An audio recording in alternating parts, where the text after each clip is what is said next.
اب ظاہر ہے کہ کسی کی خوبیاں اور برائیاں میں کسی کی عرض نہیں کرتا، بس ان کا پوائنٹ آف ویو جو انہوں نے بیان کیا ہے وہ عرض کرتا ہوں، جو اہم واقعات ہوئے ہیں وہ عرض کر دیتا ہوں، باقی فیصلہ آپ خود کریں گے۔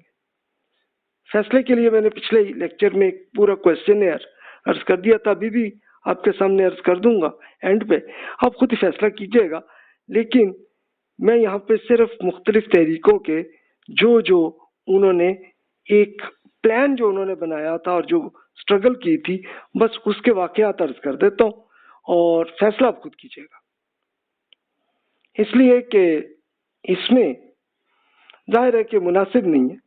فیصلہ آپ خود کریں وہ زیادہ اچھا آپ کے لیے۔ دیکھیں کوشچن یہی تھا ہمارا، یہ آپ کے سامنے اس لیے ایک بار پھر کر دیتا ہوں کہ یہ کوشچنز آپ خود یاد کر لیں، نوٹ کر لیں، اور نوٹ کرتے کرتے پھر آپ جس تحریک کی بھی آپ اسٹڈی کریں گے تو خود انہی تحریک کے یا اسی پارٹی کی ویب سائٹ میں آپ جا کے انہی کوشچنز کا آنسر حاصل کرنے کی کوشش کیجیے گا، نہ ملے تو انہی کے جو بھی اہم لوگ ہوں گے تو ان سے پوچھ لیجیے گا، پھر آپ خود ہی فیصلہ کیجیے گا کہ انہوں نے ٹھیک کام کیا یا نہیں کیا۔ سوال یہی ہے کہ انہیں جتنی بھی فنڈ ہو انہوں نے عوام کی کتنی خدمت کی، حکومتی فنڈ کے علاوہ انہوں نے اپنی ذاتی فنڈ سے عوام کی کتنی خدمت کی ہے، ان افراد اور پارٹی نے اپنے مزدوروں کی کتنی خدمت کی ہے، دیگر عام غریبوں کی کتنی خدمت کرتے رہے ہیں، ٹیکس میں چوری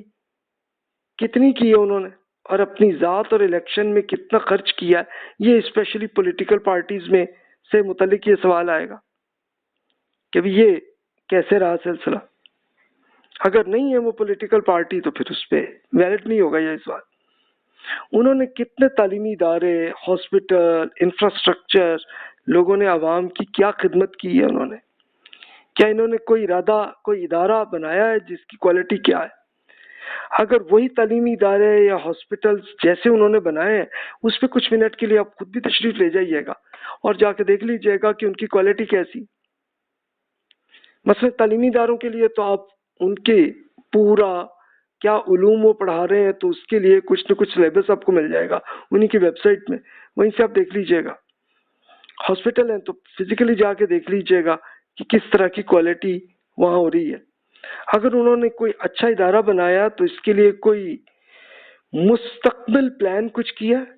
یا کوئی ڈیزاسٹر ریکوری پلاننگ کی ہے انہوں نے، یہ آپ دیکھ لیجیے گا خود ہی۔ یہ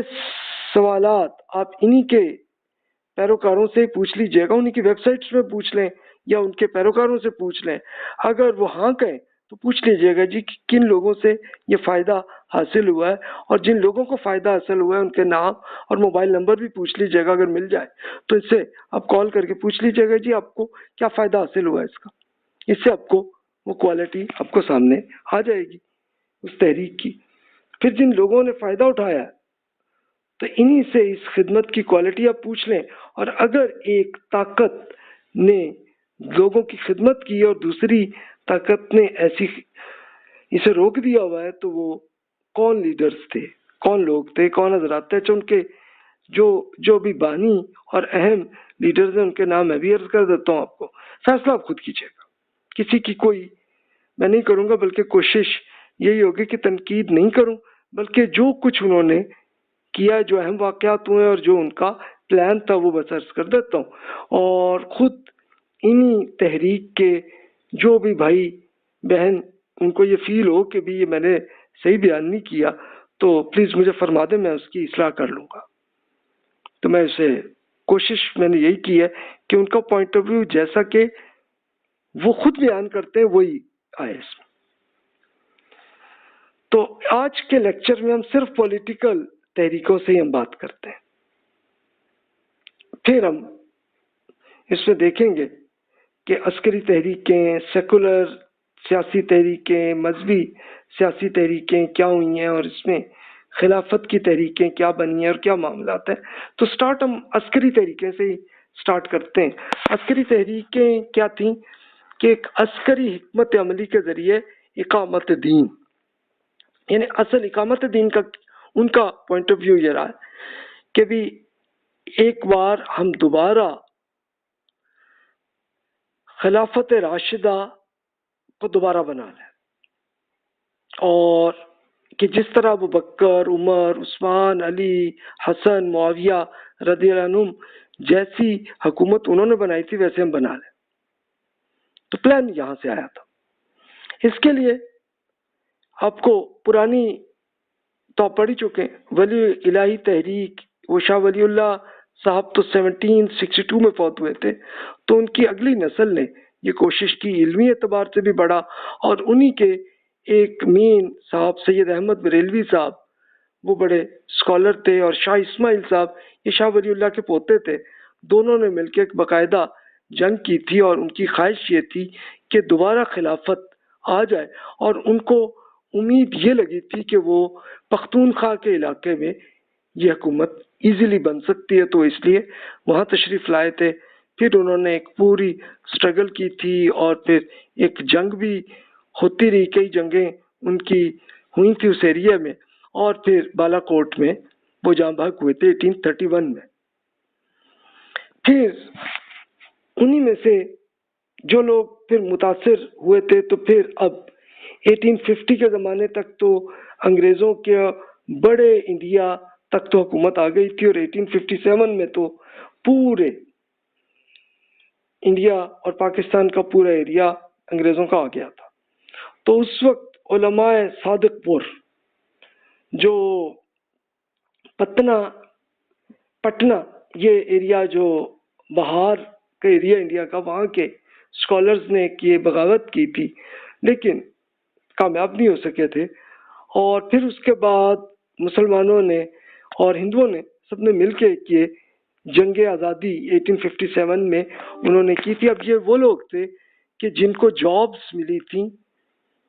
انگریزوں کی ملٹری میں، تو انہوں نے وہاں پہ کیا تھا، لیکن انگریزوں نے اس کو بھی ختم کر لیا اور کنٹرول ہو گیا معاملہ۔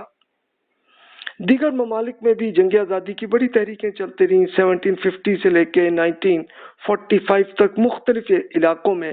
جہاں جہاں بھی یورپینز کی حکومتیں تھیں تو ہوتی رہیں، لیکن ناکام رہیں تھیں۔ اخوان المسلمون، اس کی تفصیل ہم آگے عرض کرتے ہیں، ان سے بھی بہت سے لوگ اس تحریک سے الگ ہوئے تھے، اور انہوں نے یہی کیا تھا کہ ہم یہ باقاعدہ جہاد کر کے، جنگ کر کے ہم یہ کریں گے۔ تو اس میں ایجپٹ، فلسطین میں اور پھر سیریا میں بھی ایگزامپلس 1960 to 1970 میں زیادہ آیا، پھر اور بہت سے لوگ الگ ہوتے گئے، اور وہ آج تک جاری ہے صورتحال۔ افغانستان میں جب رشیا نے قبضہ کیا تھا 1979 میں، تو اس وقت پھر افغانستان میں بہت ساری عسکری تحریکیں بنی تھیں، اور انہوں نے رشیا سے جنگ کرتے رہے۔ پھر اس کے بعد ہوا یہ کہ اس کا جو جن لوگوں نے بھی اس کی پلاننگ کی تھی اس جنگ کی، تو اس کی فرقہ وارانہ عسکری تنظیمیں بنائی تھیں، تو وہ اب 1989 کے بعد پھر رشیا والے واپس چلے گئے تھے، تو یہ پھر آپس میں لڑنے لگے۔ وہ 1989 to 2014، بلکہ میں آج تک ہی کہوں گا کہ یہ صورتحال جاری ہے کہ وہ آپس میں ایک دوسرے سے، لیکن 2014 تک زیادہ ہوتا رہا، ابھی بھی ہوتا ہے لیکن اکا دکا ہی، یعنی اب ہائبرنیٹ ہے اس وقت، لیکن افغانستان میں تو ابھی تک یہ صورتحال جاری ہے۔ اچھا، پھر آپ کو یاد ہوگا یہ آپ کے زمانے میں ہی ہوا واقعہ، جب یہ 9/11 2001 میں ہوا تھا، کہ جس میں امریکہ میں دو بہت بڑے بڑے ٹاورز جہازوں کے ذریعے تباہ کیے تھے، تو پھر امریکنز نے آ کے حملہ کیا تھا افغانستان میں، اور پھر اس کے بعد عراق میں بھی، تو وہ ایک جنگ جیسی حالت تھی۔ تو 2001 سے لے کے آج تک کی یہی صورتحال ہے، لیکن ابھی اسی سال میں 2020 میں ابھی یہ پتہ چلا ہے کہ امریکنز وہ آہستہ آہستہ افغانستان اور عراق سے نکل رہے ہیں۔ آج کل کی یہ صورتحال ہے، آپ جانتے ہیں۔ تو اس میں بہرحال وہ تحریکیں ہوئیں، اور ان کی مسلسل امریکہ سے بھی جنگیں کرتے رہے، اور اس کے ساتھ ساتھ آپس میں بھی لڑتے رہے۔ مذہبی اور کمیونسٹ پارٹیوں کی جنگیں، یہ بھی آپ کو نظر آئیں گی 1945 سے 2000 تک افغانستان، ازبکستان اور تاجکستان کے ایریے میں، کیونکہ ازبکستان اور تاجکستان تک کنٹرول رشیا کا تھا، وہ ان کو چھوڑ کے چلے گئے تھے۔ تو پھر اب یہ کمیونسٹ پارٹیز ان کی ان تحریکوں سے زیادہ جنگیں رہیں کہ جس میں جو مذہبی اسکول آف تھاٹ جو رکھتے تھے اور جو اقامت دین قائم کرنے کی کوشش کر رہے تھے، تو اس میں یہ جنگیں اس پیریڈ تک رہی ہیں، لیکن اس کے بعد نسبتاً کم ہوا، پھر بھی جاری ہے، لیکن چلیں کچھ ہائبرنیٹ ہو گئی ہیں اور کچھ بظاہر موجود ہے۔ علیحدگی پسند عسکری تحریکیں تو بہت ہوئیں کہ جو یہ چاہتے تھے کہ ہم یہاں سے الگ ہوں اس ملک سے، مثلا فلسطین میں یہ آپ کو بہت ایگزامپلز آپ کو ملیں گی، کشمیر میں وہ آج تک کی صورتحال موجود ہے، پھر میانمار، برما، وہاں پہ یہ تحریکیں وہاں پہ بھی آئی رہی ہیں اور وہ چاہتے تھے کہ ہم ایک الگ اپنی حکومت بنا سکیں، چیچنیا، فلپین، اس میں، اور پھر غیر مسلموں کے ہاں وہاں پہ بھی سیم سچویشن ہے کہ انڈیا میں بھی غیر مسلم حضرات کی بھی تحریکیں جو یہ اپنی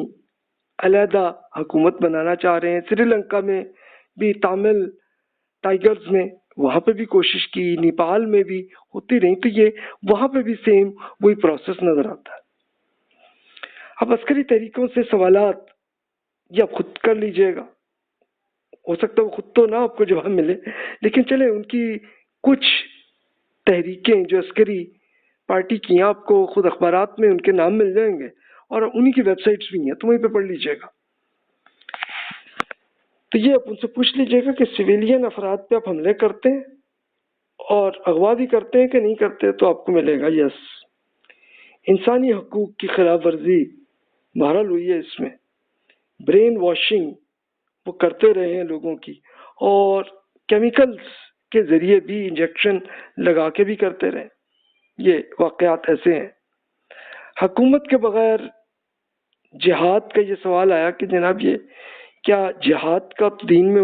حکم اسی صورت میں ہوتا ہے کہ جب حکومت ہو، اس کے بغیر یہ کیا جائز ہے کہ نہیں ہے، تو یہ ایک سوال آتا رہا۔ فرقہ واریت اور مسلک پرستی کا فروغ ہوا تھا، یہ اسپیشلی افغانستان کے ایریے میں، اور پھر مختلف فرقوں کی آپس میں جنگیں، اور وہ پاکستان میں بھی یہی جاری رہا، اور پھر اس کے بعد کشمیر میں جب یہ معاملہ آیا تو انڈیا میں بھی معاملہ آیا، اور پھر انڈیا کے مختلف علاقوں میں بھی یہ صورتحال چلتی نظر آئی ہے۔ تو یہ ایسا کیوں ہوا؟ محدود ورلڈ ویو ان کا اکثر رہا ہے، تو ان پہ یہ تنقید کی جاتی ہے کہ جناب آپ بس یہ سب سوچتے ہیں کہ آپ تو اٹھیں گے اور سارے جناب فتح ہو جائیں گے، کہ جیسا کہ ابو بکر اور عمر رضی اللہ عنہ کے زمانے میں سب کچھ فتح ہو گیا تھا تو یہاں بھی ہو جائے گا، لیکن ایکچولی تو نہیں ہوا۔ تو اس کی کیا ریزنز ہیں یہ آپ خود سوچ سکتے ہیں۔ اور کیا جرائم مثلا لوگوں کو اغوا کرنا اور پیسے لینا اور یہ سب معاملات کیا ہیں، کیا یہ درست ہیں کہ نہیں ہیں؟ اور یہ بھی ایک اس پہ سوال آتا ہے کہ بھی دعوت دین کا کوئی فائدہ ہوا ہے کہ نقصان ہوا ہے اس کا؟ یعنی جہاں جہاں پہ بھی دین کی ایک یہ تو پریکٹیکلی آپ دیکھ سکتے ہیں، یورپ اور امریکہ میں جو لوگ اسلام کی دعوت پھیلا رہے ہوتے ہیں تو ان پہ پھر یہی اعتراض آتا رہا کہ جناب یہ بتائیے آپ اگر یہ کریں گے تو پھر تو جناب یہ ہوگا، تو پھر وہ دعوت تو پھر بہت سے لوگ سنتے بھی نہیں ہیں ان کی بات۔